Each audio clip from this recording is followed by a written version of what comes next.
Hello friends, मैं विनय कुमार आप लोग का स्वागत करता हूं अपने इस यूट्यूब चैनल फिजिक्स सेंटर पे। जिन लोगों ने मेरे इस चैनल को अभी तक सब्सक्राइब नहीं किया है, मैं उनसे कहना चाहूँगा कि इस चैनल को सब्सक्राइब कर लें, ठीक है। और बेल आइकन को प्रेस करके सिलेक्ट ऑल कर लें, ताकि जो भी मैं वीडियो यूट्यूब पे अपलोड करूँ आप लोग के लिए, उसका नोटिफिकेशन आप लोग को तुरंत मिल जाए और कोई भी वीडियो मिस ना हो, ठीक है। आज हम लोग का टॉपिक रहेगा resistance of a conductor. Resistance के विषय में हम लोग जानेंगे आज क्या होता है रजिस्टेंस।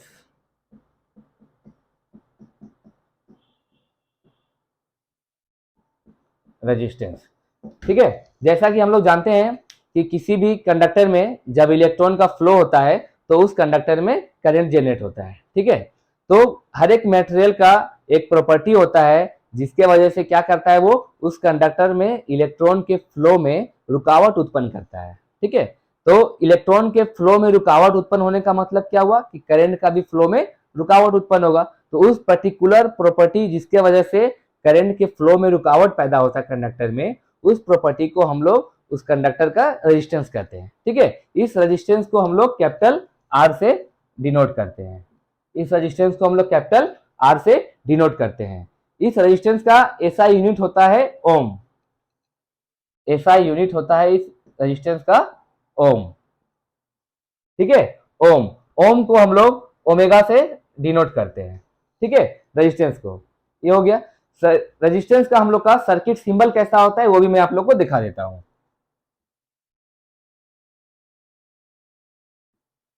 ये रेजिस्टेंस आर, ये हो गया हम लोग का रेजिस्टेंस का सर्किट सिंबल। सर्किट सिंबल, ये रेजिस्टेंस का हम लोग क्या हो गया, सर्किट सिंबल, ठीक है। अब हम लोग जानेंगे कि रेजिस्टेंस जो होता है वो किसी कंडक्टर के लेंथ पे किस तरह से डिपेंड रहता है, उसके क्रॉस सेक्शन एरिया पे किस तरह से डिपेंड करता है रेजिस्टेंस किसी कंडक्टर का, ठीक है। तो नेक्स्ट हम लोग कंसिडर करेंगे एक कंडक्टर को। ये हम लोग एक कंडक्टर है, इसका लेंथ हम लोग ले लेंगे एल। इसका लेंथ हम लोग मान लेंगे एल, इसका क्रॉस सेक्शन एरिया ए, ठीक है। और इस कंडक्टर का रेजिस्टेंस को हम लोग आर सपोज करेंगे, आर, ठीक है। तो हम लोग देखेंगे कि रेजिस्टेंस जो होता है कंडक्टर का लेंथ के साथ किस तरह से वेरी करता है और उसके क्रॉस सेक्शन एरिया के साथ में किस तरह से वेरी करता है।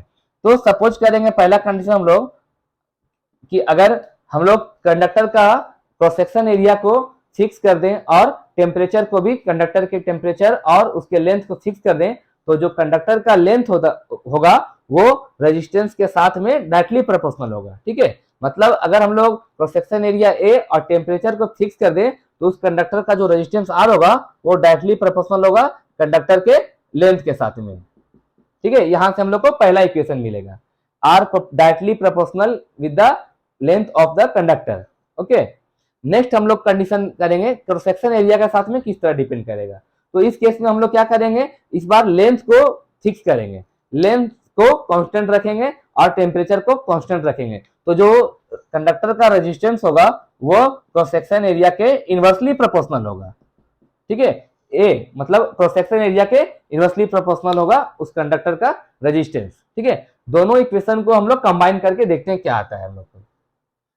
तो आर प्रोपोर्शनल एल बाय ए आएगा हम लोग को, ये हम लोग को मिला। कंबाइन करने के बाद अब हम लोग क्या करेंगे, ये प्रोपोर्शनल का साइन हटाने के लिए हम लोग को इक्वल का साइन देना पड़ेगा। तो आर इक्वल टू, इसके लिए हम लोग को एक कांस्टेंट यूज करना पड़ेगा, उस कांस्टेंट को हम लोग रो से डिनोट करेंगे। रो, रो क्या है हम लोग का, रजिस्टिविटी ऑफ द कंडक्टर। इस कांस्टेंट रो को क्या बोलते हैं हम लोग, रजिस्टिविटी ऑफ द कंडक्टर। ये फिक्स होता है, ठीक है। पर्टिकुलर हर एक कंडक्टर के लिए, हर एक मेटेरियल के लिए रजिस्टिविटी उसका फिक्स होता है। रो क्या हम लोग का है, रजिस्टिविटी ऑफ द कंडक्टर या material, resistivity of the material और कंडक्टर, ठीक है। आर का, आर क्या है हम लोग का, रेजिस्टेंस, ठीक है। तो आर का रेजिस्टेंस का यूनिट हम लोग को पता है, हम लोग को क्या होता है, ओम होता है, ठीक है। एल, एल लेंथ, लेंथ का ऐसा यूनिट हम लोग का होता है मीटर, और एरिया का ऐसा यूनिट होता है मीटर स्क्वायर, ठीक है। मीटर स्क्वायर होता है हम लोग का एरिया का ऐसा यूनिट। तो इसलिए यहां से हम लोग को रो का यूनिट निकलता है ओम मीटर। रो का ऐसा यूनिट क्या निकलेगा हम लोग का, ओम मीटर, ठीक है। तो रजिस्टिविटी का ऐसा यूनिट हो गया हम लोग का ओम मीटर हो गया हम लोग, ठीक है। यहाँ तक क्लियर है। अब मैं जानूंगा, बताना चाहूंगा आप लोग को, ठीक है, कि हम कि रजिस्टिविटी एक्चुअली में है क्या चीज, ठीक है। तो किसी भी कंडक्टर के यूनिट लेंथ को के लिए, ठीक है, किसी भी कंडक्टर के यूनिट लेंथ के लिए, यूनिट क्रॉस सेक्शन एरिया के लिए जो रेजिस्टेंस ऑफर किया जाता है, ठीक है, उसे ही हम लोग, उसी रेजिस्टेंस को हम लोग कहते हैं रजिस्टिविटी ऑफ दैट मटेरियल, ठीक है। यूनिट लेंथ याद रखिएगा आप लोग, ये टॉप पॉइंट हो, यूनिट लेंथ के लिए, ठीक है, किसी कंडक्टर का, ठीक है, और यूनिट क्रॉस सेक्शन एरिया के लिए जो रेजिस्टेंस ऑफर किया जाता है वही उस कंडक्टर का या रेजिस्टेंस मटेरियल का वो रजिस्टिविटी कहलाता है, ठीक है। यहां तक हम लोग का क्लियर हो गया। अब मैं आप लोग को दो और चीज बताना चाहूंगा, ठीक है, दो टॉपिक और ऐड करना चाहूंगा, शॉर्ट सर्किट और ओपन सर्किट। शॉर्ट सर्किट का क्या कंडीशन होता है, क्या क्या उसमें विशेषताएं होती है वो बताऊंगा, और ओपन सर्किट के बारे में मैं आप लोग को बताऊंगा। तो हम लोग को ओम्स लॉ के अकॉर्डिंग हम लोग का एक इक्वेशन आता है V equals to I R. ये क्या है हम लोग का, ओम्स लॉ है। ओम्स लॉ के according V equals to I R. तो हम लोग यहाँ पे दो कंडीशन कंसीडर कर सकते हैं रेजिस्टेंस का, ठीक है। रेजिस्टेंस का मिनिमम मतलब कम से कम क्या वैल्यू हो सकता है, जीरो, सबसे मिनिमम वैल्यू जीरो हो सकता है रेजिस्टेंस का, और सबसे मैक्सिमम वैल्यू हो सकता है इंफिनिटी, ठीक है। दो कंडीशन हम लोग यहाँ पे दोनों कंडीशन को हम लोग यहाँ पे कंसीडर करेंगे और देखते हैं क्या रिजल्ट आता है हम लोग का, ठीक है। पहला कंडीशन हम लोग कंसीडर करेंगे आर इक्वल टू जीरो। दूसरा कंडीशन हम लोग कंसीडर करेंगे आर इक्वल टू इंफिनिटी, ठीक है। तो आर जीरो, ठीक है, इसको हम लोग इक्वेशन में पुट करते हैं, ये वाले इक्वेशन पे v equal to I into zero. तो v इक्वल्स भी क्या आया हम लोग को, जीरो।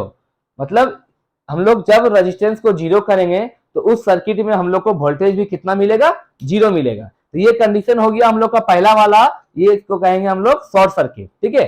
तो शॉर्ट सर्किट का कंडीशन सबसे पहला क्या होता है कि उस सर्किट का रेजिस्टेंस जीरो होना चाहिए, ठीक है। जीरो अगर रेजिस्टेंस होगा तो उसके अकॉर्डिंग क्या होगा, वो कहलाएगा शॉर्ट सर्किट, और शॉर्ट सर्किट में वोल्टेज हमेशा जीरो आएगा। ये हम लोग का पहला कंडीशन हो गया, ठीक है। इसे एक सिंपल सा मैं ब्लॉक डायग्राम आप लोग को दिखाता हूं किस तरह से आ सकता है।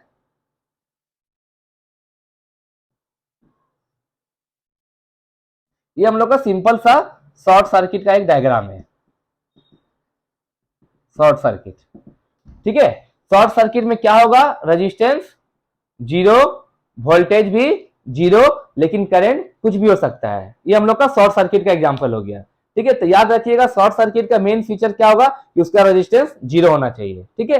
रेजिस्टेंस जीरो होगा तो शॉर्ट सर्किट में वहां पे वोल्टेज भी जीरो होगा, क्योंकि देखिए ये पॉइंट, दो पॉइंट ले लीजिए आप लोग, ये दोनों पॉइंट के बीच में रेजिस्टेंस हम लोग का जीरो है, ठीक है। तो इस पॉइंट पे जो वोल्टेज आएगा सेम इस पॉइंट में भी वोल्टेज आएगा, मतलब दोनों का पोटेंशियल डिफरेंस, वोल्टेज जो आएगा हम लोग का वोल्टेज डिफरेंस वो जीरो आएगा, ठीक है। ये हम लोग का हो गया शॉर्ट सर्किट। नेक्स्ट हम लोग चलेंगे आर इक्वल टू इंफिनिटी में।